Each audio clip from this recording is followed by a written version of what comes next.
All right, we're on.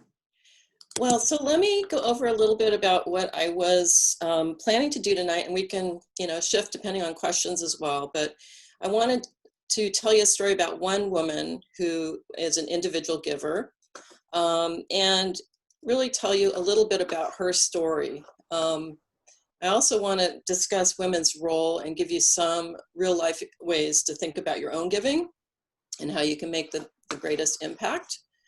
And then I think what we want to do is I'm going to try and use a framework. We're talking about COVID tonight. We're going to use that as one of the frames of references. And COVID can be kind of a way to learn some new things about philanthropy. So I'm going to unpack some layers of the problem and show you kind of a framework that might be helpful. And then I want to bring it home to kind of a home level tool that you could use with your kids or potentially a partner or a friend. So hopefully, and we'll have some time to ask some questions and things like that. So as we were talking about, it's a time of amazing challenges. And it's really, I think, having a lot of people ask these questions, like, as I face this collective suffering, how do I want to be? What do I want to be? And I think I'm just going to say that I think we're needed more than ever right now. I was listening to some folks who heard Andrew Yang yesterday speak, and one of his points was give now, like don't wait. So some of the times we'll talk a little bit about that, giving at the front end versus, in the middle or at the end. But, I think those investments that we're making are going to make a difference and make things a lot better. So let me tell you a little story about one of my clients. Claire was really passionate about the world. She had given before, but had been really disorganized. She noticed the homeless in her community, and she really was torn by the sadness in their eyes. And actually, it makes me kind of get a little teary-eyed just thinking about like how she really kind of connected with folks that were on the street. And when she passed them, she could really see this kind of disconnection that was happening. And then COVID hit, and she became increasingly alarmed about the situation for folks in her neighborhood. And, where were they going to go? How would they not get sick if in dense shelters or abandoned? So luckily, she started asking some of these questions a year ago, and she thought about how she could bring her skills and her values and her money. And she had started the process by doing it on her own without much success. But we joined together and started a discussion about values. And values was really the place where the family started thinking about what was most important to them. And we created a mission statement for the family and some focus areas, and then started engaging the kids. So I'll tell you, the kids were 8 and 11 at the beginning of the conversation. And as a family, we wanted to use the work that we did as a learning experience for them. So we're going to hear a little more later as I look at this framework I was talking about. And I think the one thing I would say is that, during COVID, it's very easy to feel overwhelmed by the change. And so I want to talk a little bit about leadership. So I think all of us know leaders that are that powerful person who controls what others do. And that is a lot of times what people see as a leader. I want to offer a different definition. I think good leaders guide others to a place they've never been before and want to get to. And they see the future possibilities and clear the way forward so that others can see those possibilities. And good leaders listen well, and they don't act in a vacuum. And the best leaders I know do it collaboratively. So I want to talk a little bit about also the definition of philanthropy.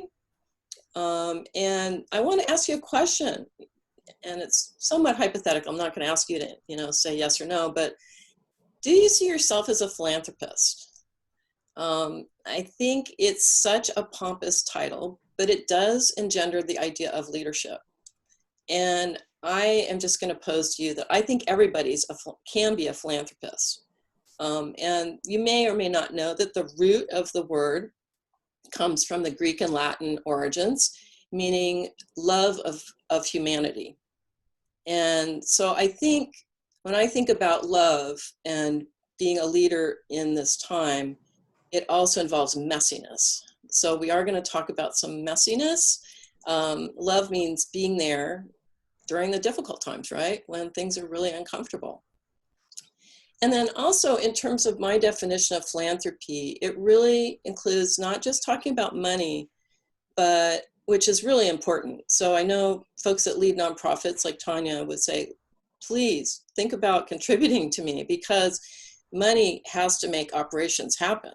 But we also want to call upon your time and your talents and your influence. So many of us have lots of people that we know and lots of people that we are connected to.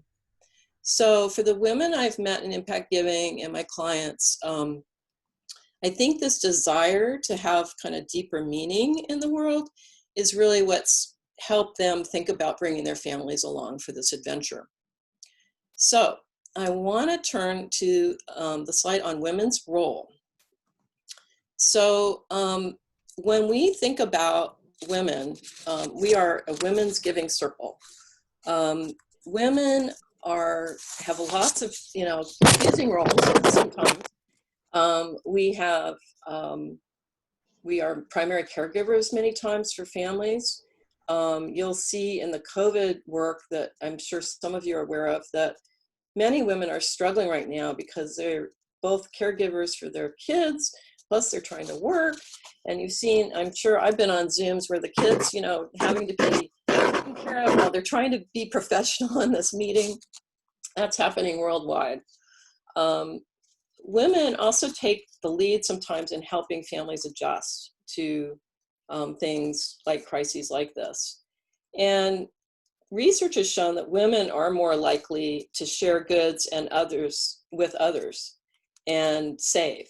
And so a lot of the and individual donors, women as being a really important primary recipient of support because they're more likely to use the funds in a way that's not going to be gambling, using the money for gambling and other things like that. So, and this is true worldwide. When we think about our giving, not only are we women in these kind of difficult roles, but we also can serve women around the world. And I think our social role is changing, but sometimes too slowly. And I know I've been in grant meetings where there's been a lot of conversation about that this is really, a tough time for women, but I think we want to look for improvement. And then you can see the quote from the UN, which I love, which is about, when women are empowered, they really can claim a lot of rights and also be a leader in helping the economy, helping food sourcing, security for their families, and really helping generations. So let's talk about the pandemic. So I think one of the things that this slide kind of points out is that for any problem that we're looking at, it's really important to get information from kind of reliable sources. And so when the pandemic hit for this family I was talking about, I called some key players in the community where they are and tried to get an understanding of what was going on. We can also luckily now do a lot of research online from a lot of really reputable sources. So as it relates to COVID, the New York Times every week puts out, how it's spreading, lots of detailed information. But this is the listing of some of the things I heard. And it's really concerning. We heard things about, disasters really lay bare the division in society. And this is really showing that in a big way. For many nonprofits, it's been so tough. They've had to, shift. Like you look at community clinics and they've had to completely go to telemedicine, which is difficult for some of their clients. All sorts of impossible things to do. Many people had really challenges in terms of food and transportation and their jobs, job loss.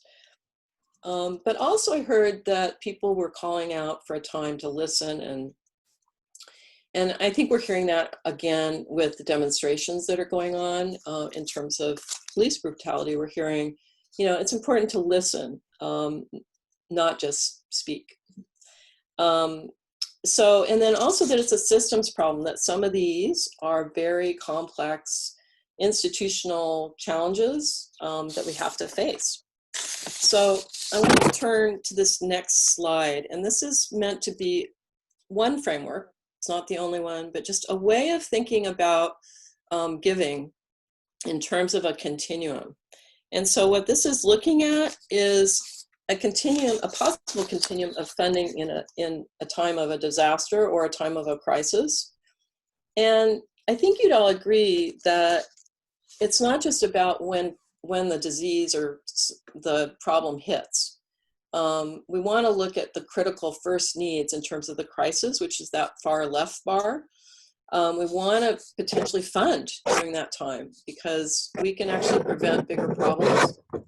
So an example with COVID is my client actually funded masks for China, more masks for China so that it could help prevent more of the disease spreading. And then that same organization actually provided masks for community clinics. When we look at the immediate crisis, it's also a story of noise. There's some background noise. Yeah, I'm hearing some noise too, but it looks like everyone's muted, which is interesting. Oh, okay. Maya, Okay. is it possible that you're shifting anything around possibly? There's a real scratching kind of noise that interferes. Okay, maybe it's my mouse or something. Let's try and see if that works. So thanks for letting me know, Kathy. And feel free to stop if there's any questions. We didn't say that earlier, but feel free to raise your hand or something. But let me tell you a little more about this family, because I think the COVID example is this continuum. When COVID hit, we looked at the most critical needs first. And so one of the things that happened was there was a community farm that they were supporting. And they had food, fresh produce that was going to waste. They couldn't do their farm stand anymore. So another group that we had supported was serving homeless families and had no fresh food. So we connected the two. And the grantees had never heard of this homeless facility, and the homeless facility had never heard of this farm. And for the last 2 months, they've been serving weekly meals to this facility. And so folks are getting a really healthy meal, as well as it's helping seniors who are waiting in long lines for food. So it's just another example of what you could do as a donor, things that trying to connect people.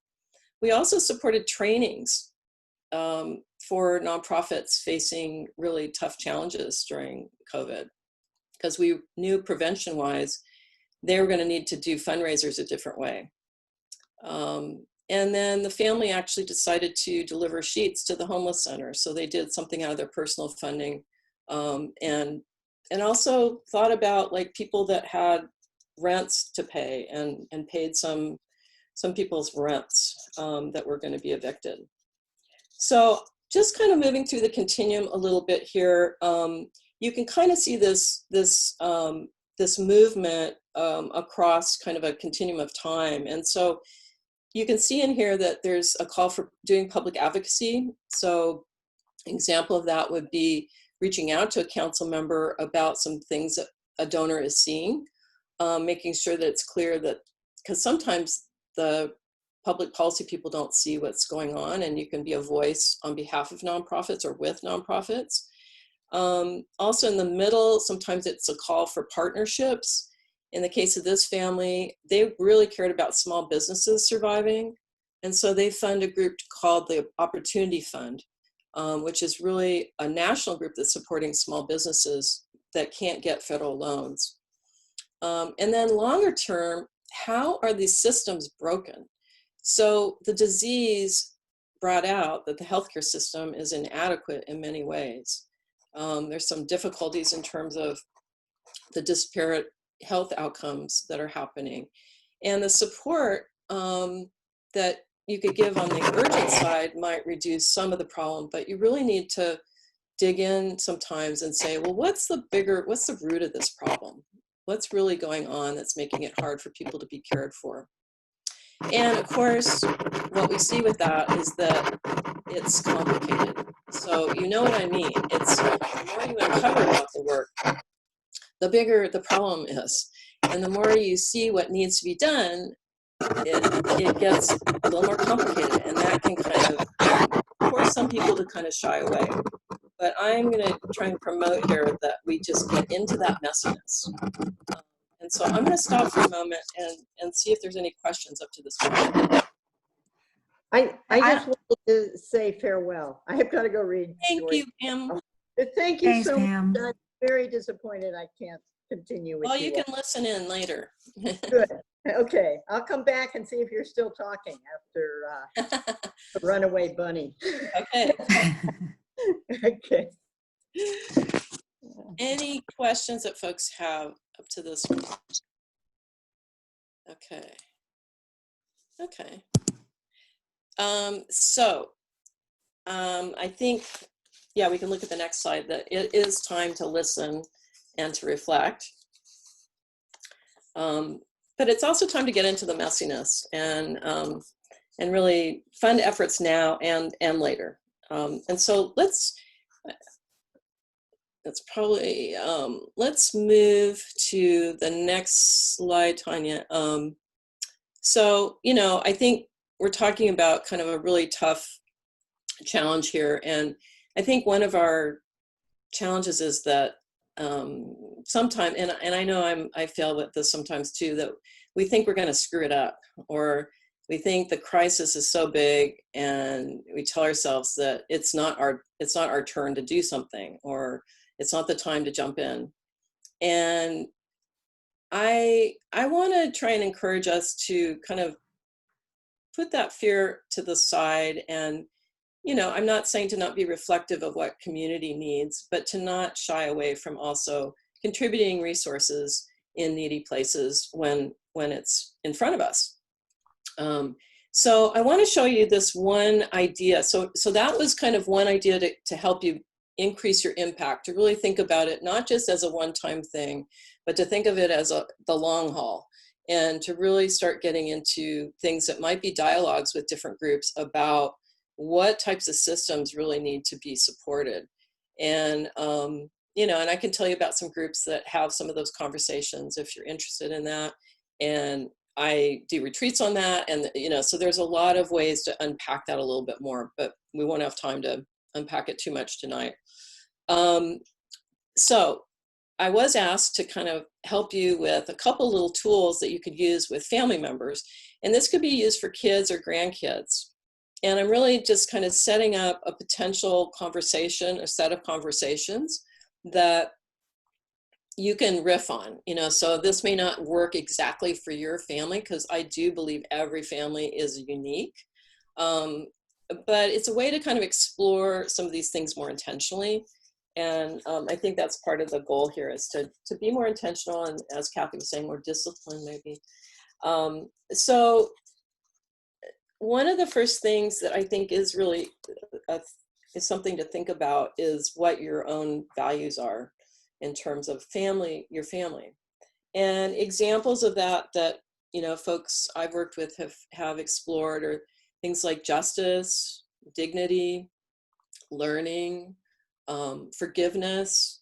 There's lots of potential values, so there's no real wrong answer on this, but it's what is the flavor and you know, experience that you want to bring to your family, whether it's you yourself or a partner or even kids or grandkids. And this slide is really trying to unpack a conversation about that. So if we look at the beginning, I would suggest that when you start this process, that you think of maybe a theme. So it's not just, you know, you're researching everything in the world, but I'm going to use COVID as an example here. And that you yourself would do a little bit of research on what's going on with this. and try and look at some new resources and sources of information. And really try and set up kind of a conversation with family members about what's going on for them. So kind of the question we asked at the top of the hour, how is it for you? How is this going for you?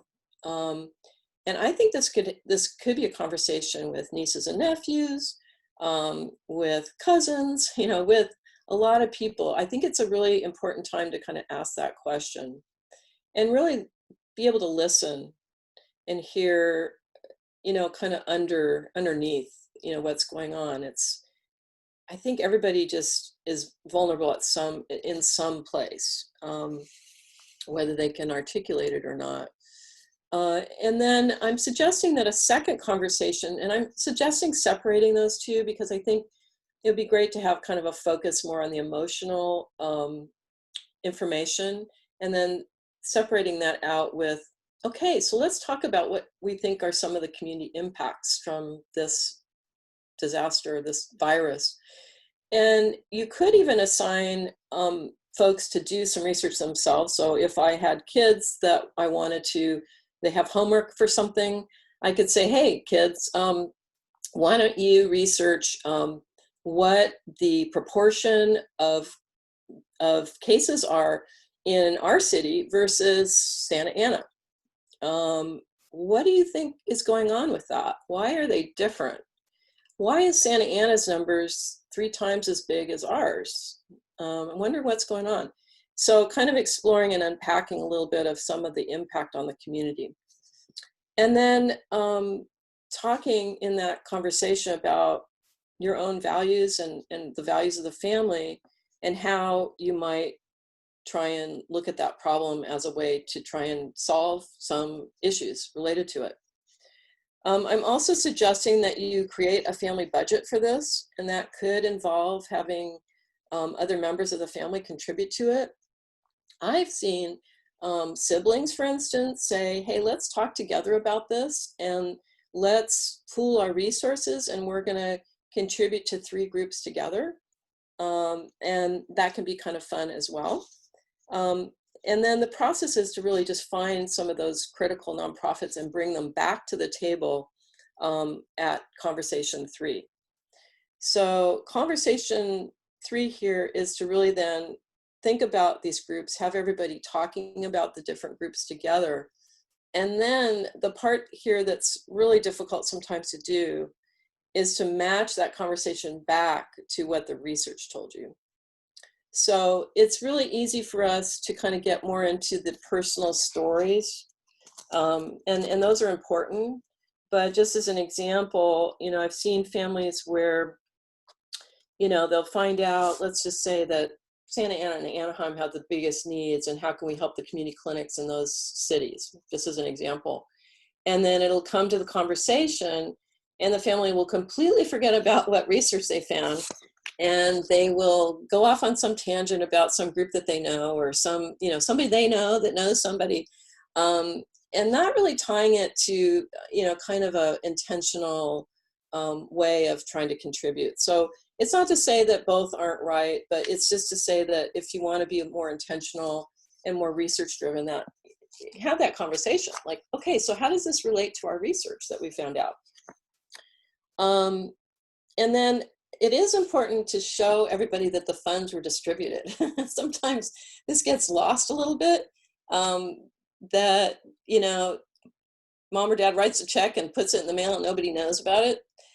So I'm just kind of suggesting celebrate that moment, and also consider, I put the word sacrifice here. So this is a you know, potentially tricky one in the sense that it depends on the family culture here. But for some families, it's really important for them to kind of think about weighing the contribution as it relates to something in real life. So let's say instead of doing takeout for 2 nights this week, we're going to save money as a family, and we're going to use that money to contribute, you know, to an organization. Or, you know, Mary and little Brian are going to actually put some of their allowance money into the pot, and they're going to be contributors as well. So just thinking about if that makes sense for you as a family to think about the connection to, you know, some sort of sacrifice. You know, this comes from your budget. So it is a way to talk about money, which is sometimes really difficult for families, and it is a way to kind of unpack that a little bit. So, and then of course, to kind of round it out, to have another conversation, if possible, about checking in on the issue in some time and really evaluate, you know, ask folks, how did that go for you? You know, how did you experience this experience together? Should we, you know, what else could we do? And kids actually sometimes will tell you a lot. It feels awkward at first sometimes, but I found in my own family that kids come up with some of the most brilliant ideas about how to make the process better, or, you know, things that we could do that would be even better. So I just want to encourage that. So any questions about that before I, Okay, so let's just look at that next slide. And so, you know, I'm always trying to think of how can we make this more fun? And so this is just one little thing that I did for a family that had kids that were younger, like 4 to 7 or something like that. And you could make these boxes be anything, right? You could make up your own bingo. But, you know, just helping them think about giving in a broad sense, not just about the money. I think a lot of our schools, and I don't know, I get a little frustrated with the focus sometimes on fundraising for different groups without kind of the volunteer part of it connected, and or the work of doing the nonprofit work. And it is hard to find nonprofits where you can visit. But it's also true that, you know, you don't want to just, personally, I don't want to just have my kids raising money for something without some kind of connection to it. So, you know, these are little things that are just, you know, starting kids on some experiences. So, and it may be good to connect it to what you like to do as a family. So let's say you like to go hiking, and you're really going to be focused on environmental justice, and you go hiking in an area and you decide to support the group that's, you know, supporting that particular wildlife area. This is an example. The other thing I just want to mention is I also like to encourage people to do site visits if you can, or volunteer efforts on family trips. So one client I have who some of you know, Dunne Crevier, who's a client of mine, had a family trip to Hawaii. And as a part of that, we organized some site visits and actually some work on site with a domestic abuse housing group. And it was a really great experience for the family to bond together during that. And I know another client who funds half of their funding goes to India, and their whole extended family went to visit family there and did some incredible work with an orphanage there, and spent, you know, a couple days, and then really writing it up and doing videos of it and sharing that with the rest of the family, and, you know, really engaging folks together. So it could also be reading a book together. We're just showing one example book, but it could be fiction or nonfiction. Certainly a lot of folks are doing that now with some of the racial divide and racial discrimination. And then, or like I said before, tying it into a homework assignment, which I love, you know, like for COVID, one of the suggestions I had was, it's a great opportunity to learn about viruses, right? It's a great opportunity to learn about science and how things spread. And I think a lot of adults don't understand that. So probably kids could teach us a few. So most important, I think the message here is to develop something, but be intentional. I want to close there for a moment and just see if there's any questions or other comments that people have, thoughts that you have about.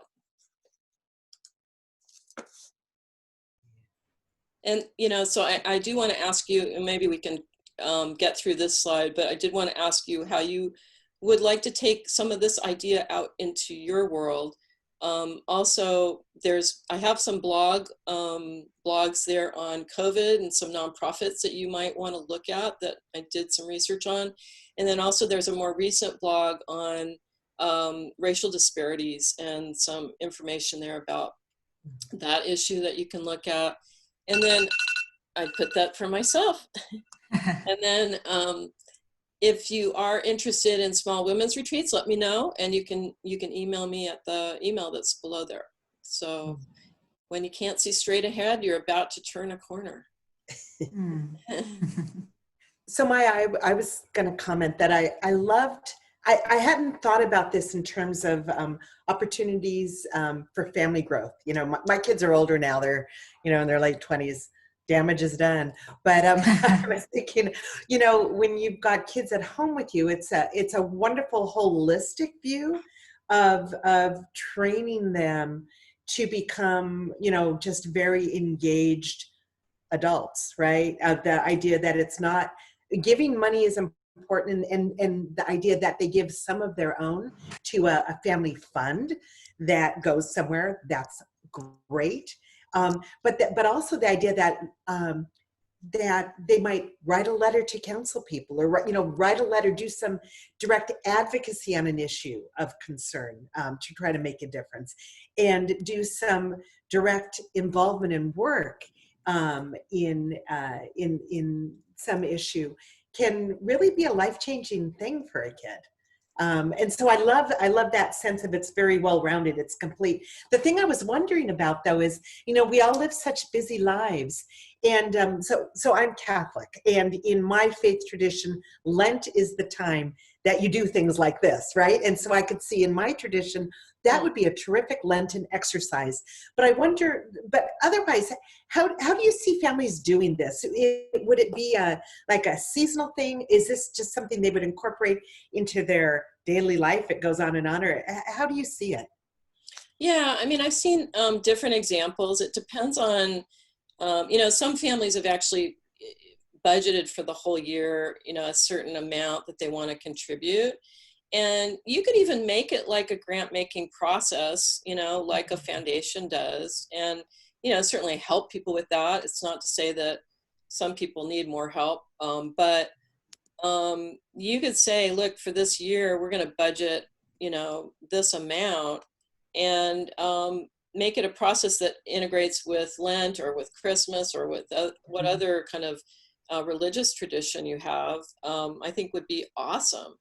And it could culminate during that time or something, but you could set it up so that, you know, you're saying to the family, maybe at the beginning of the year, hey, we're going to budget this amount for the year.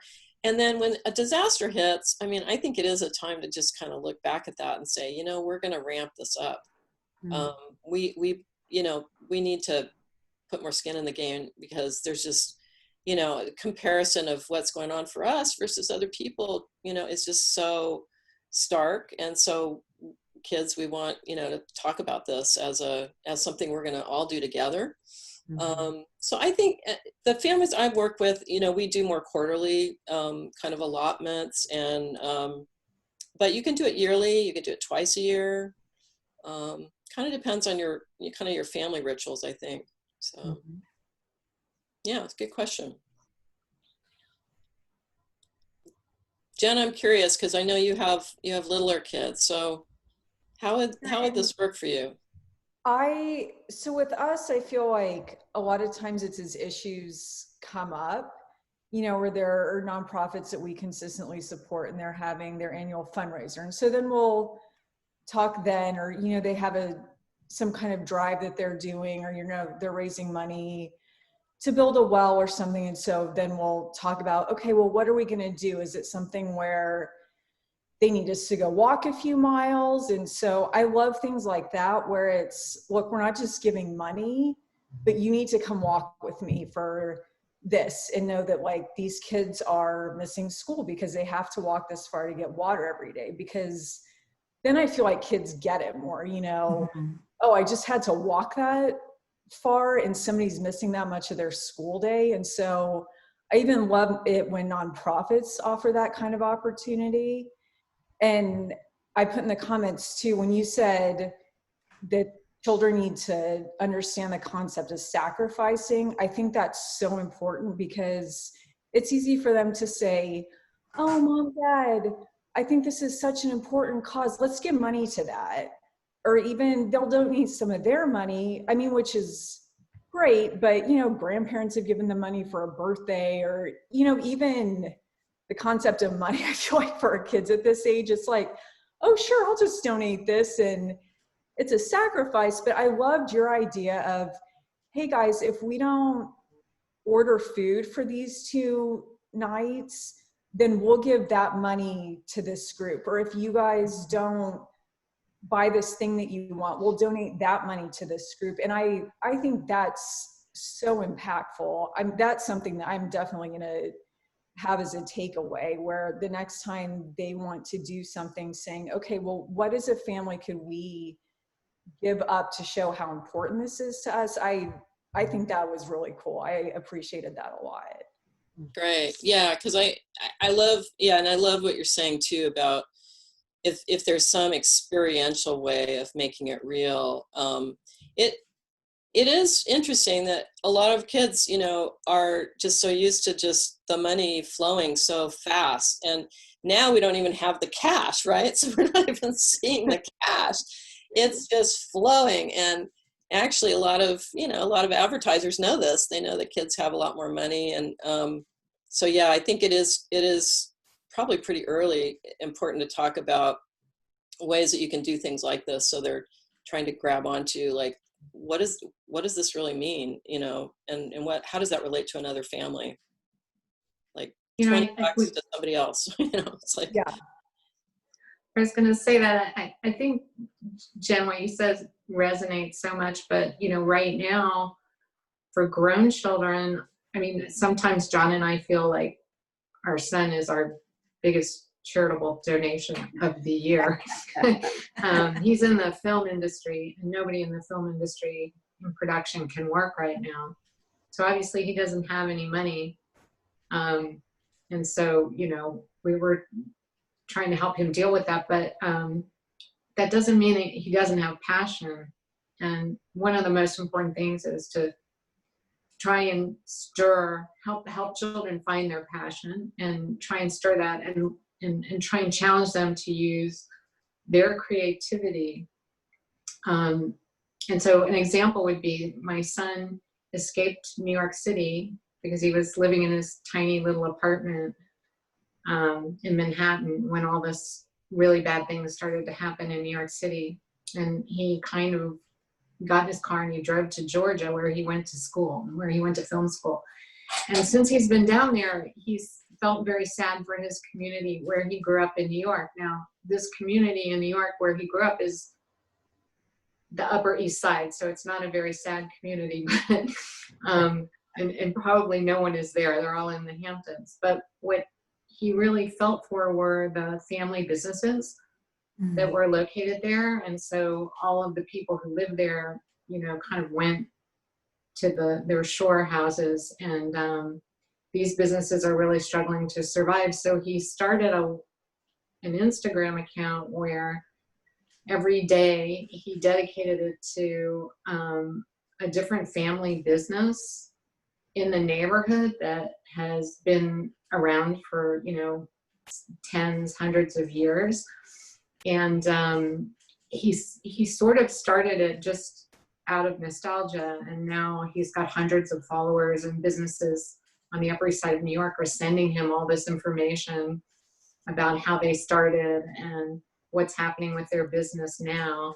And so it's kind of a thing, and he's generating a lot of publicity for them. He's hopefully generating some traffic as the city opens up to get people to come there and support the businesses, just by being able to use, you know, what a little bit of the technology and social media and film expertise that he has, and the network, you know, from growing up in the city and having lots of millennial friends and things like that. So that's just an example of, you know, back to what Jen said, you know, it's not always about money, because particularly young people don't have a lot. And, but they can have passion, and they can foster that in a number of different ways and make a contribution. That is great. I mean, so he, you know, he's a storyteller. And Right, that's what he and does. everybody needs a storyteller. Like, I can think of a ton of nonprofits that would have, you know, loved to have somebody like that support them. And it's so cool what he's doing. That's a great example. And, you know, you're really encouraging him to think that way, I'm sure. And so that's awesome. Other thoughts? I want to, you know, make sure we kind of get to any takeaways or thoughts you have for going forward and how you might think about this for yourself. I have one more example of families and how they get involved. So my daughter is a senior in high school, but I think it was her sophomore year she opened a chapter at her school for a local nonprofit that we work with as a family. But she became a student ambassador and opened a chapter at her school, which got more kids, you know, involved, and they came and they volunteered at various functions and stuff. So that was it was good for her too, you know, it's something for her college applications and such. But she probably brought 10 volunteers to, you know, several functions throughout the year.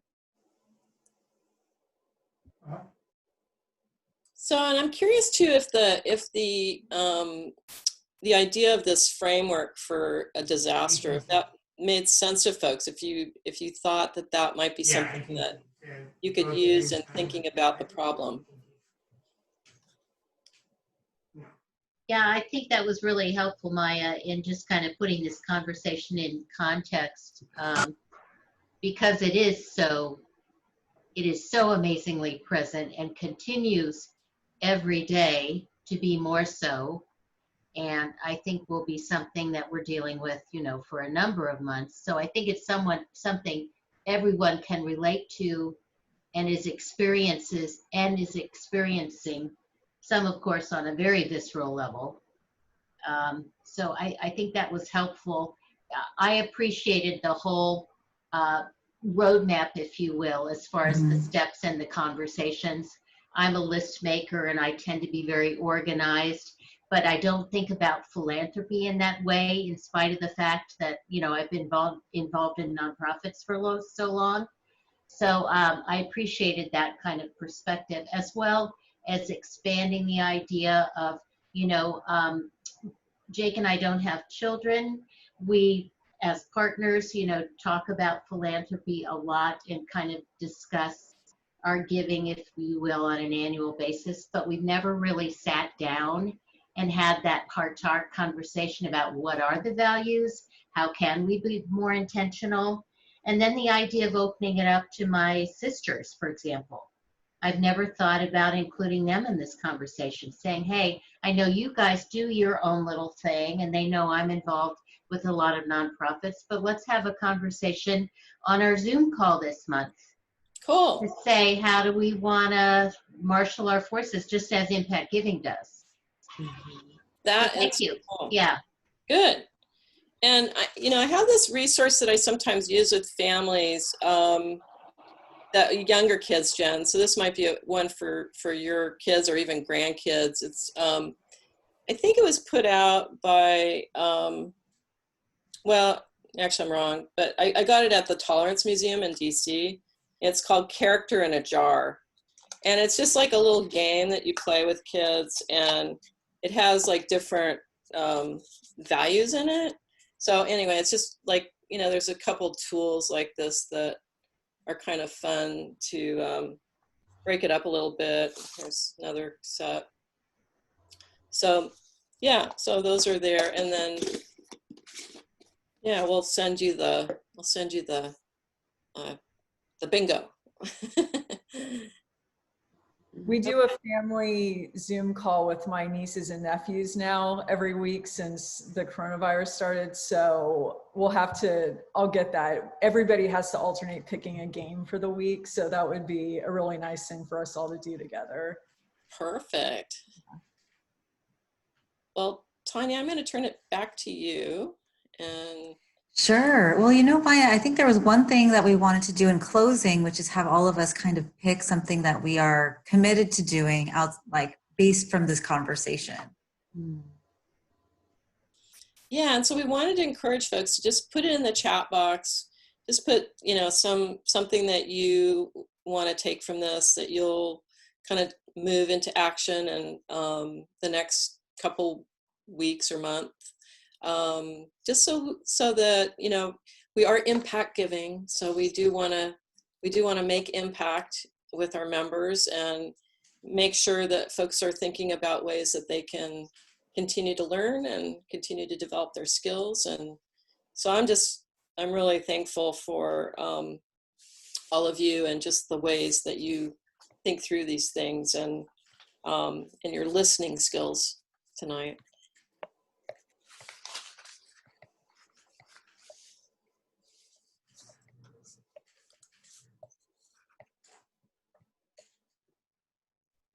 So while you're doing that, I just want to say, part of this call is how can we get even bolder and more inspired to dig even deeper, to really keep that vision of a better world front and center. It's a very challenging time. And I think, like all of you, there's times of real vulnerability, times of uncertainty. This is unprecedented. All of the things that are happening, including the demonstrations. And so it can take a toll on us, and it can put us back a little bit in terms of our leadership, or our stepping forward, our leaning in, as some say. So I'm just trying to be your cheerleader and say, you got this. You got this.